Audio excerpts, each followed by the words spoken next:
नमस्कार, मी सिद्धेश काम करतो शिपवरती. मी तुम्हाला दाखवतो रेस्ट्रिक्टेड विजिबिलिटी म्हणजे काय. ठीक आहे, तर हे बघा, तर इथे तुम्हाला दिसेल सगळीकडे धुकं पडलं आहे. दाखवतो, वरती जातो, बघू शकता. जवळचं थोडंफार तर दिसतंय पण लांबचं अजिबात दिसत नाही आहे. खूप जास्त धुकं पडलं आहे चारी साईडने. आणि काही वेळा असं होतं की आम्ही जेव्हा शिप सेलिंग करतो म्हणजे रनिंगला असते तेव्हा काही वातावरण असं होतं की समोरचं काही दिसायला मार्ग नसतो आणि त्यामुळे ॲक्सिडेंट व्हायचे चान्सेस जास्त असतात.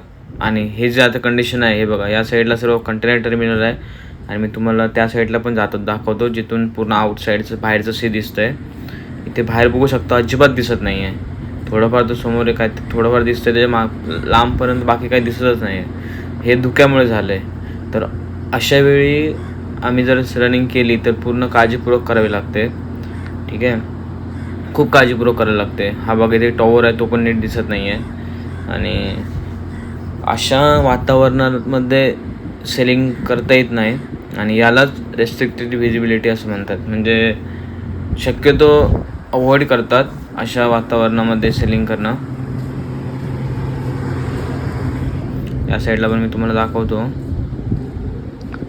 या साईडलाच बघू शकता अजिबातच दिसत नाही पूर्ण सगळ्या प्रकार. आता इथे पोर्टमध्ये असल्यामुळे हे जवळचं सरोवर दिसतंय, पण जेव्हा सीमध्ये सेलिंग करू तेव्हा ते काहीच अजिबातच दिसत नाही. मग प्रत्येक मॅक्झिमम 2 मिनिटपर्यंत आपला हॉर्न वाजवावा लागतो, जो शिपचा हॉर्न असतो.